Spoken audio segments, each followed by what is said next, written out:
آپ کو خوش آمدید کہتا ہے اور آپ وزیر خزانہ خالد اسحاق ڈار صاحب کی تقریر سن چکے ہوں گے، اور حسب روایت وہی ہوا کہ اس سے پہلے کہ وزیر خزانہ ہمارے اسحاق ڈار صاحب اپنی تقریر کا آغاز کرتے، leader of the opposition Khurshid Shah صاحب آئے، انہوں نے توجہ دلائی جناب کے کسان آج مظاہرہ کر رہے ہیں، لیکن جب اقتصادی سروے ڈار صاحب ہمارے وزیر خزانہ پیش کر چکے تھے، اور اس میں وہ تمام ہمیں یہ بتا چکے تھے کہ کس شعبے میں ہم نے کیا کیا ترقی کی ہے، کس شعبے میں ہم نے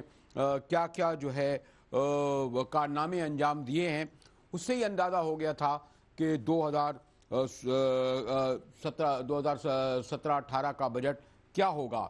دعویٰ کیا جا رہا ہے کہ یہ پاکستان کا سب سے بڑا بجٹ ہے، یعنی کوئی 300 کھرب کے قریب، اور یہ بھی کہا جا رہا ہے کہ ہم نے 10 سالہ ترقی کے ریکارڈ توڑ دیے ہیں۔ لیکن اگر وہ ڈار صاحب کی اس تقریر کی روشنی میں جو انہوں نے خوشنما پرکشش اعداد و شمار سے دعوے کیے ہیں، اگر حقیقت دیکھی جائے اور جو خود انہوں نے حقیقت اپنے ان فیکٹس اینڈ فیگر میں بیان کی ہے، تو اس میں بڑا تضاد نظر آتا ہے۔ میں کوشش کر رہا ہوں کہ میں رابطہ قائم کروں۔ غالباً سعید قاضی صاحب ہمارے ساتھ ہوں گے کیا؟ قاضی صاحب ہمارے ساتھ ہوں گے لاہور اسٹوڈیو میں۔ میں ذرا اسلام آباد جانا چاہتا ہوں، ذرا اپنے کورسپونڈنٹ کے پاس، جن سے یہ معلوم کروں کہ جناب آج کس طرح ہنگامہ خیز اجلاس رہا، اور ہم نے یہ بھی دیکھا جناب کہ یہ جو پورا جو 1.5 گھنٹے ہمارے تقریر ڈار صاحب کی جاری رہی، وہ کوئی مختلف تقریر نہیں تھی جو اس سے پہلے کے وزرائے خزانہ کرتے رہے۔ انٹرسٹنگ بات یہ ہے کہ جب پیپلز پارٹی کی حکومت ہوتی ہے اور ان کے وزیر خزانہ بجٹ پیش کرتے ہیں، تو مسلم لیگ کا، نون کا اور اپوزیشن کا وہی رویہ ہوتا ہے جو آج ہوا۔ لیکن ایک حد تک آج میں سمجھتا ہوں کہ اپوزیشن نے خاصے تحمل سے مجموعی طور پر یہ تقریر سنی، اور ڈار صاحب نے، جیسے میں کہا کہ اب آپ یہی دیکھیے نا کہ میرا فوری جو نظر گئی کہ جو کم سے کم تنخواہ بتایا گیا ہے کہ 1000 اس میں اضافہ ہوا ہے۔ اول تو آج تک جو 14,000 کم سے کم کہتے تھے، اور جس کو شاید اب انہوں نے 15,000 کر دیا ہے، پبلک سیکٹر تک کے اداروں پر اس پر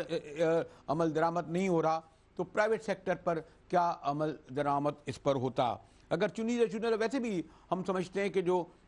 پورا بجٹ ہے یہ اعداد و شمار کا گورکھ دھندا ہوتا ہے۔ ایک عام آدمی کی سمجھ میں نہیں آتا کہ اتنا کھرب آئے، اتنے ارب گئے۔ کراچی کے حوالے سے جناب میں دیکھ رہا تھا کہ کہہ رہے ہیں جناب ہم نے 44 ارب روپے اب تک اس دہائی میں خرچ کیے ہیں۔ مجھے تو فیڈرل گورنمنٹ نے پتہ نہیں،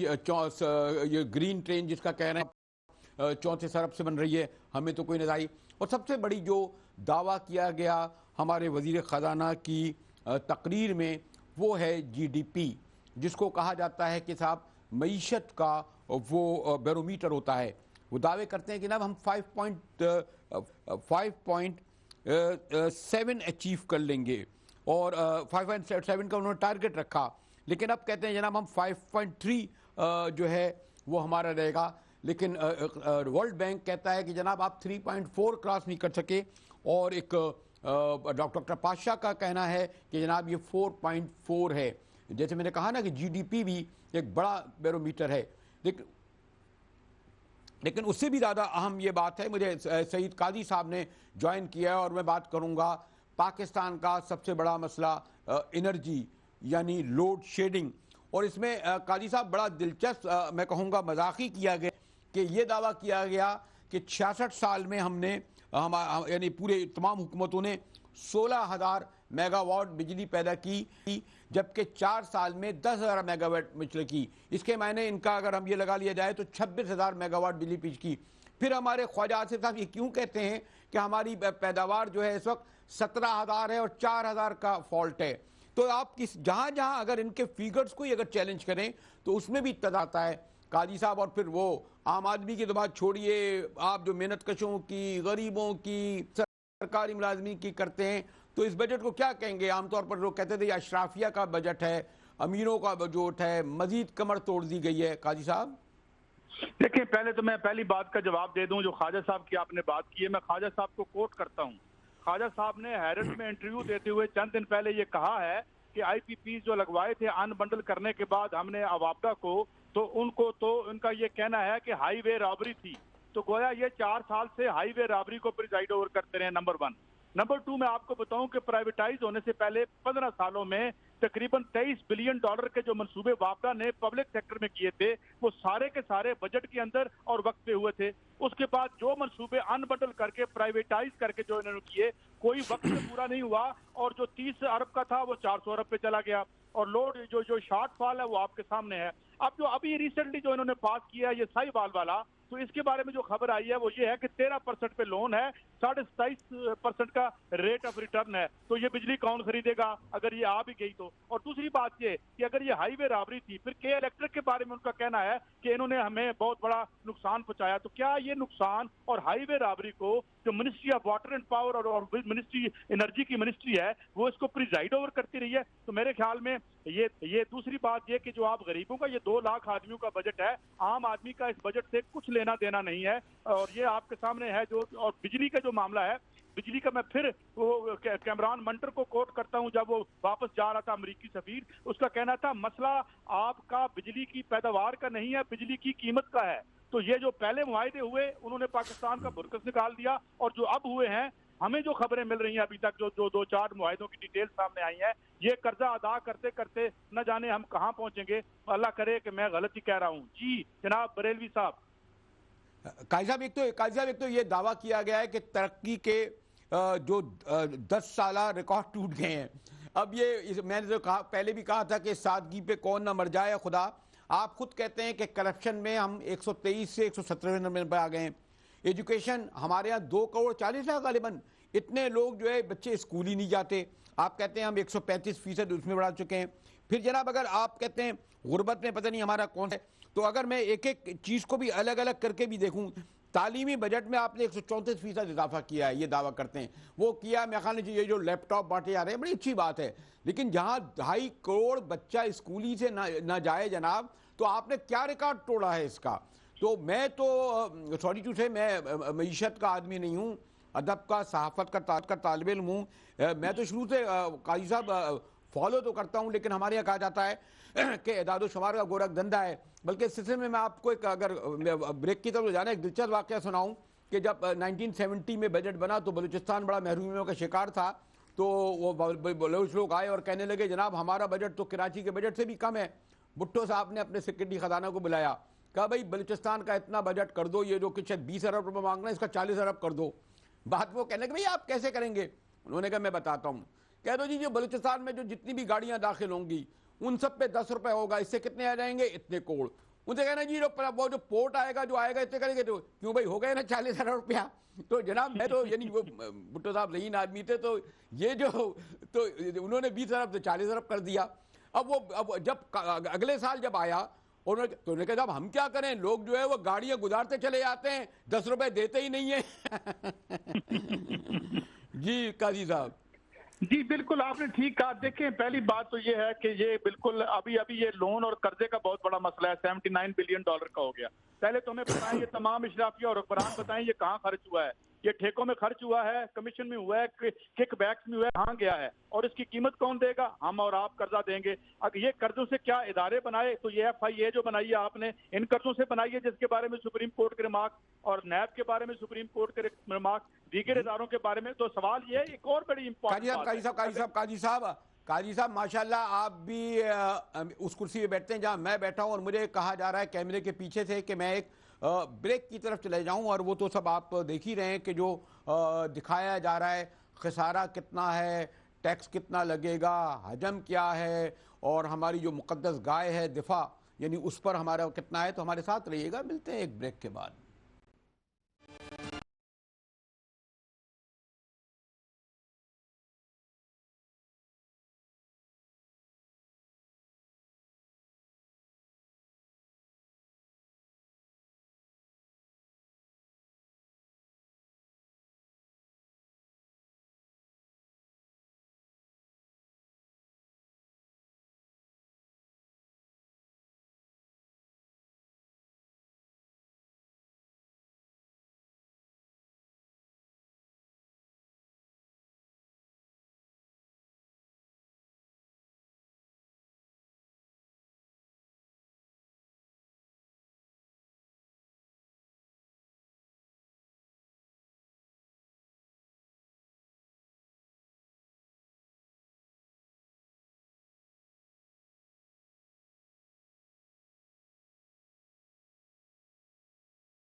مجاہد ویلری آپ کو خوش آمدید کہتا ہے، اور حسب روایت ہمارے وفاقی وزیر خزانہ نے رمضان شریف سے غالباً 24 گھنٹے، اگر سعودی عرب میں تو خیر کل ہو ہی جائے گا، دیکھیں آج ہمارے رویت ہلال کمیٹی کیا اعلان کرتی ہے، بجٹ جو ہے کا پہاڑ عوام پر گرا دیا، اور وہی جیسے میں نے کہا کہ خوشنما وعدوں اور پرکشش اعداد و شمار کے ساتھ جو بجٹ پیش کیا، اس میں دعویٰ تو یہی کیا گیا ہے کہ یہ پاکستان کی تاریخ کا سب سے بڑا بجٹ ہے۔ تو ہمارے ساتھ قومی اسمبلی میں موجود تھے، اور وقاص بڑے سینئر کورسپونڈنٹ ہیں جو ایک طویل عرصے سے بجٹ کور کر رہے ہیں۔ وقاص، آپ نے ماضی کے کم از کم مجھے یاد ہے کیونکہ آپ میرے ساتھ پہلے بھی رہے ہیں، ایک دہائی سے تو بجٹ دیکھ رہے ہیں، آج کا بجٹ، اس سے پہلے کہ میں زبیر آپ کی وقاص ہمارے ساتھ رہیے گا، فیڈریشن چیمبر آف کامرس کے صدر ہمارے دوست زبیر طفیل ہمارے ساتھ ہیں۔ زبیر بھائی، ایک عرصے بعد آپ سے بات ہو رہی ہے، آپ اس بجٹ کو کس طرح دیکھتے ہیں؟ میں پیور سیاسی تناظر میں نہیں کہوں گا، ایک تاجر کی حیثیت سے، تاجروں کے ایک بڑے قائد کی حیثیت سے، زبیر بھائی۔ جی، بسم اللہ الرحمن الرحیم، شکریہ، واقعی بہت دنوں بعد آپ سے بات ہو رہی ہے، اور میں عرض یہ کروں گا کہ میں نے پوری بجٹ تقریر سنی، اور تقریر سننے کے بعد میں یہ کہہ سکتا ہوں کہ موجودہ حالات یہ ایک مناسب بجٹ ہے جس میں ٹیکسوں کا نیا بوجھ نہیں ڈالا گیا ہے، اور اس کے علاوہ ہمارا ایک دیرینہ مطالبہ تھا کہ ایکسپورٹرز کے جو سیلز ٹیکس کے ریفنڈ ہیں وہ ادا کیے جائیں، تو وزیر خزانہ صاحب نے اس میں خاص طور پہ اپنی تقریر میں کہا کہ جتنے بھی سیلز ٹیکس کے ریفنڈ ہیں جن کے آر پی اوز ایشو ہو گئے ہیں، اور یہ بہت بڑی رقم ہے، اربوں میں، تو انہوں نے فرمایا ہے کہ 14 اگست سے پہلے یہ تمام ریفنڈ جو ہیں ادا کر دیے جائیں گے، تو یہ ایک بڑی لیکن زبیر بھائی لیکن میں آپ سے یہ کہوں گا کہ ماشاءاللہ مجھے علم ہے کہ اس کے باوجود کہ آپ تاجروں کے نمائندہ ہیں، لیکن آپ درمیانہ طبقے کے اور محنت کشوں کے مسائل بھی سمجھتے ہیں جن اداروں میں کام کیا، کیونکہ میں ذاتی طور پر آپ سے واقف بھی ہوں، تو اگر آپ کیا یہ سمجھتے ہیں کہ آپ یعنی فیڈریشن یعنی تاجروں کے سب سے بڑے قائد تو اس کو ایک اطمینان بخش قرار دے رہے ہیں کہ ٹیکسوں کو بوجھ نہیں ڈالا گیا، لیکن جو ایک عام آدمی آپ سمجھتے ہیں، مثلا اس کا مسئلہ لوڈ شیڈنگ ہے، بجلی کے بارے میں کتنے دعوے کیے گئے لیکن ابھی بھی 4000 کا وہ کہتے ہیں جی ہے بل ویسے ہی آتا ہے، ایجوکیشن، ان میں جن شعبوں کی طرف جاؤں تو آپ اس اینگل سے بھی کریں، یقیناً آپ فیڈریشن کا موقف تو رکھیں گے، لیکن عام آدمی کو ریلیف ملے گا اس سے؟ دیکھیے، میں آپ سے عرض کروں، جو آپ نے عام آدمی کی بات کی ہے، عام آدمی کے لیے تو مشکلات میں کوئی خاطر خواہ کمی نہیں ہوئی ہے، بلکہ کوئی خاص کمی نہیں ہوئی ہے، خاص جو عام آدمی کہیں یا اب مزدور طبقے کے اوپر آ جائے، جو کم سیلری، جو کم تنخواہ دار لوگ ہیں، جو 15 20 25 ہزار روپے کماتے ہیں، ان کی زندگی میں کوئی خاص نہیں، اب یہ کہ کم سے کم تنخواہ میں 1000 اضافہ کیا گیا، اور مہنگائی کتنی بڑی ہوگی زبیر بھائی؟ جی دیکھیے، میں آپ سے عرض کروں، یہ 1000 روپیہ جو اضافہ کیا گیا، یہ اس وقت حکومت نے منیمم ایک تنخواہ میں اضافہ کیا، لیکن اگر آپ حقیقت میں دیکھیں تو جو مزدور ہے اس کے لیے اس 15,000 میں اس کو زندگی چلانا ناممکن ہے، اگر اس کے 2 بچے ہوں اور ایک میاں بیوی ہو تو بھی وہ 15,000 روپے میں اپنا گزارا نہیں کر سکتا، اس کے لیے تو حکومت کو کہیں سے بھی فنڈز لا کے اور ان کا کوئی بہبود کا نظام جاری کرنا چاہیے، مثال کے طور پہ ان کی جو صحت کا ہیلتھ کا کارڈ بنا کے دیں کہ اگر ان کا کوئی فیملی۔ اچھا زبیر بھائی، اگر میں آپ سے یہ پوچھوں کہ عام طور پر پاسٹ میں تاجروں کی نمائندگی کو فائنانس منسٹر ان کی تجاویز کو اعتماد میں لے کر کچھ رد و بدل بھی کرتا تھا، کیا یہ پریکٹس آپ ماشاءاللہ فیڈریشن سے ایک طویل عرصے سے وابستہ ہیں، طویل جدوجہد کے بعد اس مقام اور عہدے پر پہنچے ہیں، اس بار حکومت نے وہ پریکٹس کی جو پاسٹ میں ہوتی رہی ہے؟ میں نہیں چاہتا کہ آپ کوئی ایسا پولیٹیکل اسٹیٹمنٹ ہے جس سے کوئی حکومت کا ناراضگی اثر پڑے، لیکن جو ہوتا یہی تھا کہ تاجروں اور صنعتکاروں کے نمائندوں کو اعتماد میں لیا جاتا تھا، ان کی تجاویز لی جاتی تھی، اور اس کے ساتھ ساتھ یقیناً عام آدمی کا بھی خیال رکھتا تھا، اس میں کتنا انہوں نے آپ کو اعتماد میں لے کر یہ بجٹ بنایا، اور آپ سمجھتے ہیں کہ وہ اگر آپ نے تجاویز جو دی تھی اس کی روشنی میں کیا رد و بدل کیا ہوگا؟ میں آپ سے عرض کروں کہ ہمارا گزشتہ جب سے بھی موجودہ حکومت آئی ہے 4 سال سے ہمارا ان کا انٹریکشن کافی اچھا ہوتا تھا، اور ہم بات چیت کرتے تھے. اس دفعہ بھی ہم نے اپنی تجاویز بنا کے حکومت کو ایک کتابچے کی صورت میں بجٹ سے تقریباً 1.5 مہینہ پہلے دی تھی, اور اس میں ہم نے کچھ اہم مطالبات بھی رکھے تھے, جس میں سیلز ٹیکس کی کمی کا مطالبہ تھا, بجلی کی ریٹ نرخوں میں کمی کا مطالبہ تھا, لیکن بظاہر یہ بجٹ میں کہیں بھی نظر نہیں آ رہا. اور اس بجٹ سے پہلے ہم نے تقریباً 2 دفعہ یا 3 دفعہ بات چیت کی, اور ہمیں یہ یقین دہانی نہیں کرائی گئی تھی کہ جی وہ بجلی کا سیلز ٹیکس کا ریٹ کم کریں گے یا بجلی کا ریٹ کم کریں گے. انہوں نے کہا سیلز ٹیکس کے بارے میں کہا کہ جی اس کے 1% سیلز ٹیکس کی کمی سے بھی ہمیں اربوں روپے کا فرق پڑتا ہے, لہٰذا یہ ممکن نہیں ہے. یہ تو انہوں نے سیلز ٹیکس کا تو شروع میں ہی منع کر دیا تھا. لیکن جس طرح ہم نے ان سے کہا تھا کہ آپ کے پاس جتنے بھی ایکسپورٹرز کے ریفنڈ ہیں وہ آپ فوراً ادا کریں, تو وہ انہوں نے جو ہے بتا دیا ہے کہ 14 پہلے تمام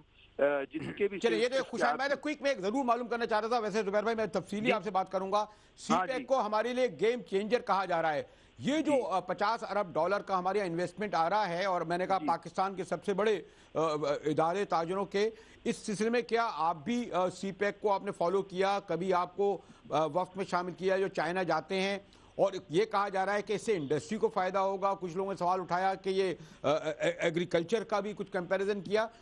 تو سی پیک کا آپ کیا امپیکٹ سمجھتے ہیں زبیر بھائی؟ دیکھیں سی پیک جو ہے نا, سی پیک واقعی ہمارے ملک میں تو عام طور پہ IMF سے $2 ارب لینے جائیں تو وہ ایک لمبی شرائط کا پرچہ دیتے ہیں کہ یہ کریں, یہ قیمت بڑھائیں, یہ گھٹائیں, یہ بڑھائیں, تمام باتیں کرتے ہیں. لیکن چائنا سے جو انویسٹمنٹ آ رہی ہے یہ موسٹلی جو ہے پروجیکٹ ریلیٹڈ ہے. اس میں تقریباً $35 بلین کی جو انویسٹمنٹ ہے وہ صرف انرجی سیکٹر کے پاور پلانٹس. زبیر بھائی آپ بتائیے گا, سابق فائنانس منسٹر نوید قمر ہمارے ساتھ ہیں. نوید صاحب, آپ فوری رد عمل کیا ہے, کیا آپ سمجھتے ہیں کہ جو پاس کے بجٹوں کے مقابلے میں یہ کس طرح دیکھتے ہیں اس کو؟ سوری, نوید قمر صاحب کی لائن ڈراپ ہو گیا. زبیر بھائی ہمارے ساتھ ہیں؟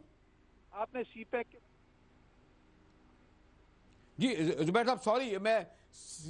سی پیک کے حوالے سے آپ سے پوچھا تھا. نوید قمر سینئر منسٹر ہیں, ناراض نہ ہو جائیں, ہمارے دوست ہیں, وہ کہیں گے آپ تو خیر آپ کا معاملہ دوسرا ہے. جی زبیر صاحب, آپ لوگ سی پیک سے کس حد تک مطمئن ہیں؟ اس پر کیونکہ بہت بڑے سوال اٹھائے جا رہے ہیں اس کی شفافیت پر. اصل میں مسئلہ یہ ہے, دیکھیے شفافیت اپنی جگہ, یہ اسی طرح سے کہ آپ کا ایک بھائی ہو اور وہ آپ سے خوشحال ہو بہت, اور وہ آپ کو آ کے 1000 روپیہ دے تو آپ پہلے شک میں پڑ جائیں یہ مجھے کیوں 1000 روپیہ دے رہا ہے, جبکہ مجھے تو کوئی 100 روپیہ بھی نہیں دیتا. ٹھیک, تو ہم بلا وجہ شکوک میں جا رہے ہیں. چائنا جو ہے, ان کے جو صدر ہیں شی جن پنگ, ان کی ایک سوچ ہے جس کو انہوں نے 1 بیلٹ 1 روڈ کا نام دیا ہے. 1 بیلٹ 1 روڈ کے جو آئیڈیا ہے اس کے ذریعے وہ تمام دنیا میں جو ڈیولپنگ کنٹریز ہے وہاں انویسٹمنٹ بلینز آف ڈالر کی کرنے جا رہے ہیں, اور پاکستان کے حصے میں تقریباً $50 ارب آ رہے ہیں. اور یہ آئندہ 3 سے 4 سال میں پاکستان کے اندر لگیں گے. اس میں $35 ارب جو ہیں وہ پاور پلانٹس پہ لگیں گے, اس کے بعد $12 ارب انفراسٹرکچر پہ لگیں گے, پھر اس کے بعد ریلوے کے نظام کو بہتر کرنے کے ایک پلان ہے. تو یہ تمام چیزیں آپ نے پوچھا تو مجھے as a representative of business community, Zubair بھائی میں خیال میں اس کے لیے تھوڑا آواز میں بھی پرابلم ہو رہی ہے, بہت تفصیل سے چاہوں گا کہ بجٹ کے حوالے سے آپ سے جلد ہی گفتگو ہو. اور عرصے بعد بات ہوئی, اور آپ ماشاءاللہ جس طرح آپ نے اپنا موقف رکھا ہے, مجھے خوشی ہے کہ صرف خالی تاجروں کا نہیں بلکہ ایک عام آدمی کا بھی خیال رکھا ہے. جی ہیلو, کون صاحب؟ ہیلو, نوید قمر صاحب ہمارے ساتھ لائن پر تھے, غالباً ان کی لائن ڈراپ.